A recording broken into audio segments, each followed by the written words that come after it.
Right, imagine this. It's World War II. The world is engulfed in one of the most devastating conflicts in human history. Nations are throwing everything they have into the war effort, pushing the boundaries of technology and innovation in ways never seen before. The Germans are knocking on your door, and you need to get heavy armor behind enemy lines. The stakes are incredibly high, and conventional methods just aren't cutting it anymore. You need a game changer, something that can turn the tide of battle in your favor. What do? Well, if you're the Soviets in 1942, you slap some wings on a tank and chuck it out of a plane. Yes, you heard that right. The Soviets, always known for their bold and sometimes outlandish ideas, decided to create a flying tank. This wasn't just a wild concept. It was a serious military project. Yes, you read that right. We're talking about a flying tank, the Antonov A-40. This was an ambitious attempt to combine the firepower and armor of a tank with the mobility of an aircraft. The idea was to drop these tanks behind enemy lines, providing immediate heavy support to paratroopers and ground forces. Because nothing says subtle infiltration like a T-60 light tank descending from the sky with the aerodynamic grace of a brick. The T-60 was chosen for this experiment because of its relatively light weight and compact size, making it a suitable candidate for airborne operations. However, the challenges were immense. This wasn't some fever dream, though. This was a real, honest-to-goodness attempt at creating a flying tank. Soviet engineers worked tirelessly to design and build the Antonov A-40, equipping it with detachable wings and a tail assembly. The goal was to tow the tank behind a bomber aircraft and release it over the battlefield. And as you might have guessed, it went about as well as you'd expect a tank with wings to go. The Antonov A-40 faced numerous technical difficulties, including issues with stability and control during flight. The weight of the tank made it incredibly difficult to tow, and the wings struggled to provide enough lift. Join me as we take a deep dive into this glorious disaster of engineering and military ambition. We'll explore the design, the challenges, and the ultimate fate of the Antonov A-40. This is a story of innovation, desperation, and the lengths to which humanity will go in the pursuit of victory. Now, before we get into the nitty-gritty of this airborne debacle, let's try to understand the method behind this madness. The year was 1941, and the Soviet Union was in a dire situation. The German Wehrmacht was advancing rapidly, and the Soviets were scrambling to find innovative ways to counter this formidable enemy. The idea of airlifting tanks wasn't just a whimsical thought. It was born out of sheer desperation and necessity. The Soviets were desperate, right? The Germans were swarming over their territory, and they needed a way to quickly deploy tanks to support partisan forces. The partisans were crucial in disrupting German supply lines and communication, but they were often outgunned and outmaneuvered. The idea was to provide them with the firepower they needed to hold their ground and push back against the invaders. Parachuting tanks in was tricky, and landing them conventionally was out of the question. The terrain was often rugged and unsuitable for traditional landings. Plus, the element of surprise was crucial. Dropping tanks from the sky seemed like a bold and audacious move that could potentially turn the tide of battle. But as you can imagine, the execution was far from simple. So some bright spark had the genius idea. Why not airlift the bloody things? The concept was simple in theory, but incredibly complex in practice. It required meticulous planning, engineering prowess, and a fair bit of luck. The Soviets had to modify their aircraft to carry the weight of the tanks and ensure that the tanks could be safely dropped without being destroyed on impact. Other countries had dabbled in the art of airdropping light tanks, mind you. The British and Americans had experimented with this concept, but their tanks were usually small, lightweight, and designed to be expendable. These tanks were often used for specific missions where their loss wouldn't be a significant blow to the overall war effort. But those were usually small, disposable things meant to be crash landed. The idea was to get them on the ground quickly, even if it meant they were damaged in the process. The priority was speed and surprise, not necessarily the preservation of the equipment. This approach had its merits, but it also had significant limitations. The Soviets, bless their cotton socks, wanted to airlift a proper tank, with a crew and ammunition. They weren't content with just dropping a light, expendable vehicle. They wanted to deliver a fully operational T-34 tank, one of the most formidable tanks of the era, right into the heart of the battle. This was an ambitious and risky endeavor, to say the least. Because why make things easy for yourself? The challenges were immense. The tanks had to be securely fastened to the aircraft, the crews had to be trained for this unconventional deployment, and the risk of failure was high. But in the face of overwhelming odds, the Soviets were willing to try anything.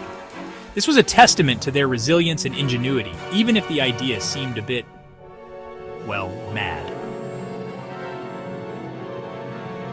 So they took a perfectly decent T-60 light tank, bolted on a monstrous biplane wing assembly, and called it the KT, or Krylati tank, wing tank.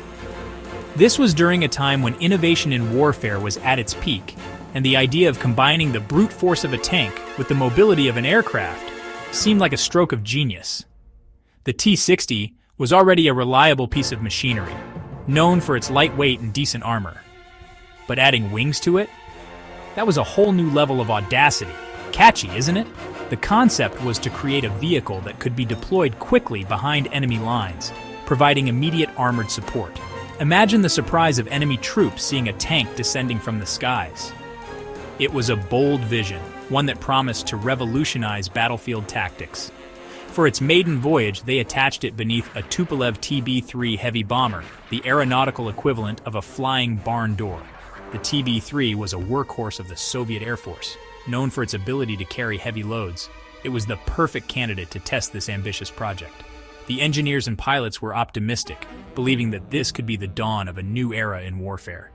The plan was simple: fly the KT to a safe altitude, release it, let it glide majestically to the ground, detach the wings, and voila! Instant tank warfare. The idea was that the tank would land, ready to engage in combat almost immediately. It was supposed to be a seamless transition from air to ground, a marvel of engineering and military strategy. What actually happened was, shall we say, less graceful. The reality of the situation was far from the elegant vision the engineers had. The tank, once released, did not glide as smoothly as anticipated. Instead, it wobbled and struggled to maintain a stable descent. The added weight and the awkward aerodynamics made it a nightmare to control. The test pilot, brave soul that he was, managed to get the contraption airborne. His skill and courage were commendable, as he had to handle a machine that was never meant to fly. The initial takeoff was a success, but that was just the beginning of the ordeal. But the sheer drag created by this airborne monstrosity was, to put it mildly, problematic.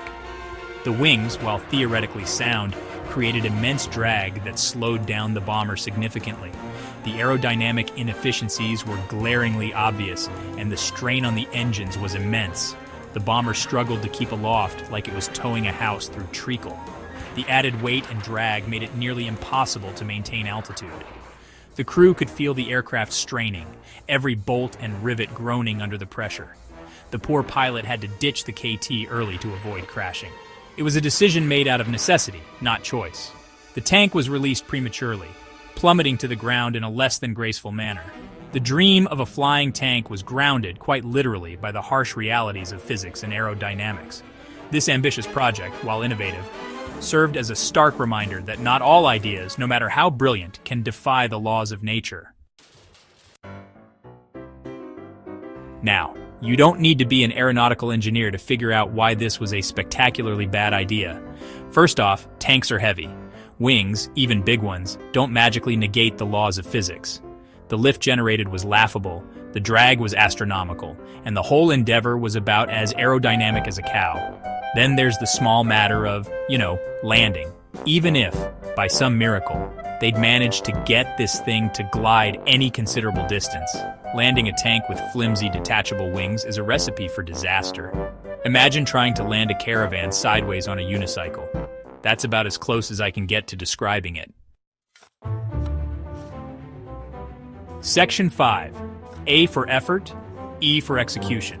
So, after this less than successful test flight, the project was promptly scrapped. The Soviets went back to the drawing board, presumably after a good hard stare at a map and a stiff drink. To be fair to the Soviets, their hearts were in the right place. Desperate times call for desperate measures and all that.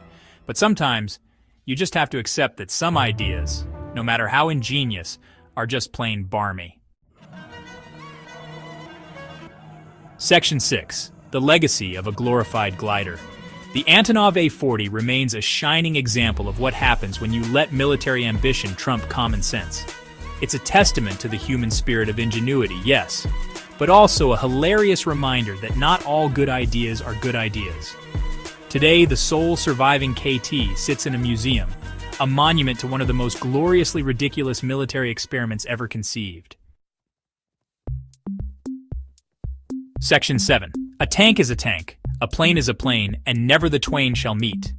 The story of the flying tank is a valuable lesson. It's a lesson in the importance of practicality, in the dangers of overambition, and above all, in the sheer, unadulterated hilarity of watching a tank try to fly. It's a reminder that sometimes the best solution is the simplest one, and sometimes the simplest solution is to just use a tank as a tank and a plane as a plane. Don't try to make them mate, it just won't end well. Section 8. What were they thinking? The mind boggles, doesn't it? You have to wonder about the thought process. Did someone sketch it on a napkin after too much vodka? Did they draw straws to see who had to pilot the thing? We may never know. But what we do know is that the Antonov A-40 will forever hold a special place in the annals of military mishaps. Section 9. Want more cursed inventions? Subscribe to our channel. You won't believe what we have in store for you.